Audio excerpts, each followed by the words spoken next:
I'm Natalie Kearns. I'm the head of props here at the Grant. I've been here this is my 6th season. I'm Lauren Rebelo, and I'm the assistant technical director, and this is my 2nd season here.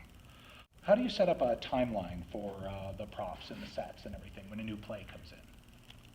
Yeah, so it actually starts a year in advance. So right now we're working on all the timelines for next season already. We map them out in a big chart. We give each show a color and kind of map out the timeline of what we think each team, how many weeks they will each need to work on the show, and we set the budget for that as well. And then when the show comes, it's more about making sure that what the designers want is doable within the weeks we've already set. So we don't let them design something that is not doable in more weeks than we've allowed for it to be, or we try not to. Yeah, and from that timeline, like my department in props, we get basically a budgeted amount of time for each person in the department. There's 3 of us, the head of props, the assistant, builder buyer, and the apprentice. Mm-hmm. And so generally, like for us, I personally do a bit of prep on the shows, meet with the designer, get information from them, meet with Lauren and her team, get information from them maybe a month out from starting rehearsals, and then in the week prior to rehearsals is usually when we go and pull props for the rehearsal hall, and then we actually start building it. So generally we're building a show for 3 weeks-ish. They're in rehearsal for about 2.5 weeks, and then at the end of that 3rd week, I guess, is when they hit the deck, hit the stage. Does it ever get down to the wire as far as like, gotta get it finished? I mean, yeah. It always is down to the wire because there's going to be an opening night. Like, we can't ever push a deadline here. Yeah. Okay. Once in a blue moon, if we really have to, and we try not to, like, we can decide not to do one of our 2 dress rehearsals, and instead we can continue rehearsing or doing our tech process and then just do 1 dress rehearsal, but usually we try to get in 2 complete runs with costumes and lights and set and everything without stopping before they actually do it before an audience. Do you ever go over budget? Sometimes when a show actually starts, the process starts, even though we've done the budget a year in advance, if something comes up right away from the designers that wasn't originally planned in the budget, what we do is rather than go over budget, we'll try to move money around. We'll say, okay, this is now going to be a crazy lighting show.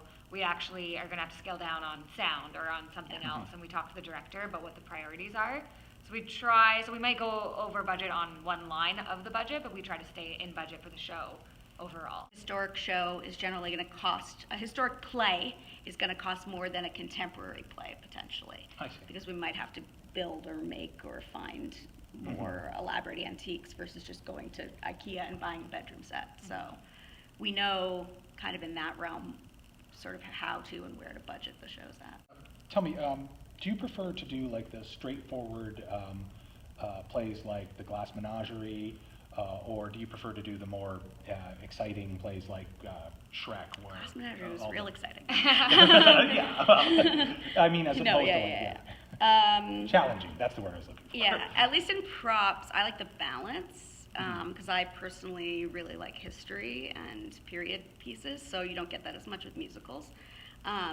So I like doing more traditional sets with lots of involved draperies and couches and things, but musicals are definitely more fun to build, and we definitely get to do a lot more stuff from scratch. So for me, it's kind of equal.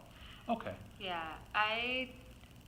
For me, it's more about what the director and the designers want to do with it. Like, they could take a play that seems like it's going to be, I know exactly what it's going to be, and then they flip it on their head, and I'm like, oh, this is fun, this is exciting. So it's really cool to see how they do take, even something like Silence that we did, which could have been a very straightforward play, they decided to do very abstract set design where the walls came down and lifted back up, and it became... Everything was covered in felt. Yeah, it became, they completely, like, reading the script, I could not have anticipated that was what it was going to be, so it's cool when a designer kind of changes the game on us like that. So it doesn't really have to be one or the other. It's like, pizza or fried chicken. Yeah. Depends on what you're in the mood for. Exactly. Yeah, it's Okay. nice to have a little of both. Yeah.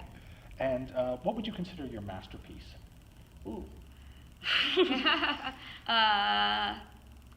I mean, as a team effort, certainly the dragon from Shrek was a big learning curve and just something really fun to work on, and obviously a big sort of showy thing that was great for people to see. So we got a chance because, as I said earlier, sometimes shows come in before, for like a touring show, so we had more time to work on Shrek. So we worked on the Dragon for the first 3 weeks, and then built the rest of the show in the following 3 weeks. So yeah, that was great. There's 4 of us working on it, and it was exciting. I see.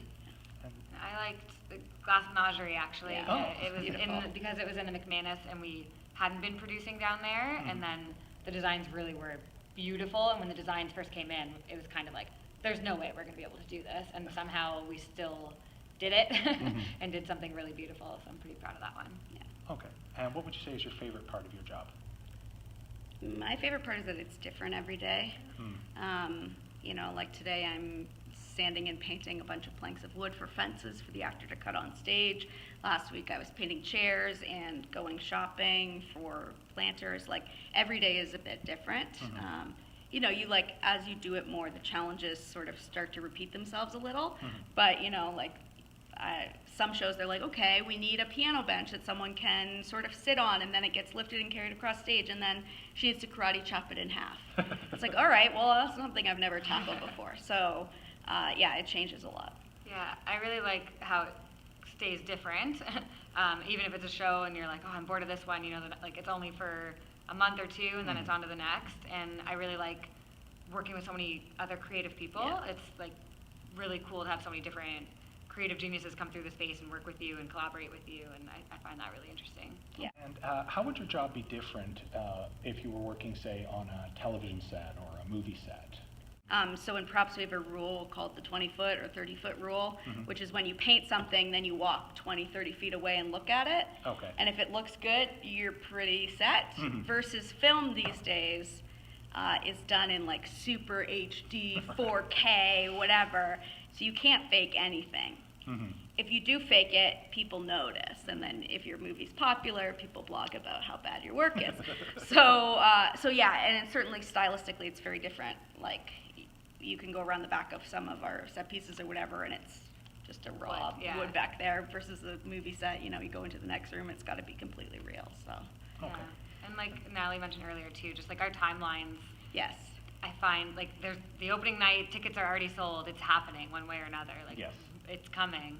Whereas I feel like there's a little bit more leeway in TV sometimes. Yeah, where or even if they their timelines are tight, but they have a massive budget generally compared to us. The other they thing, can fix things. Like, everything for us is live and the pressure's there. yeah, you can edit, which is very important to remember, because a lot of times when we're doing something on stage, it's like in a movie, if somebody's going to inject a syringe or draw blood from their arm, they have like 3 different syringes they do that shot with, right? They have the one that goes in close up with a fake piece of skin, and you see the needle go in, and then they've got another syringe that has a line attached to it that's off camera, that's green screened out, so they can draw blood from a bag that's over here, and then they've got another one that can shoot blood out of it. Like, they've got multiple versions because they have the opportunity to go back and tweak it later. Versus us, like, if we're going to do that, you see everything. Yeah. Thanks. And would you ever want to work on, say, a movie set or on television? Never say never, but I've always loved the pressure of it being live. I just think there's so much more impressive. Like, you can make anything happen on a TV show, and you're like, CGI or whatever. Yeah. Like, here, just when we pull off crazy cool things, it's actually that crazy cool. And Yeah, there's something to practical effects. And you see it in film, too. Like, you look back at something like the first Jurassic Park, like, a lot of that was practical effects. And then you watch the later ones, and, like, CGI's gotten really good. But there's some things that, when they're practical, it's better, because your brain believes it more. Like, Star Wars still does a lot of some of their stuff practically. So, but for me, like, I have a lot of friends that I went to university with that work on films and television, and, like, yeah, theater has, like, a tight timeline and whatever, but at movies, you're there on the set, like, 17, 18, 19 hours a day for 3 weeks. It's really compacted, and then that ends, and then you might be laid off for 3 months, and then you might find another thing. So I don't know, I like the steadiness of this. Okay. Well, I want to thank you both for your time. It's been really fascinating.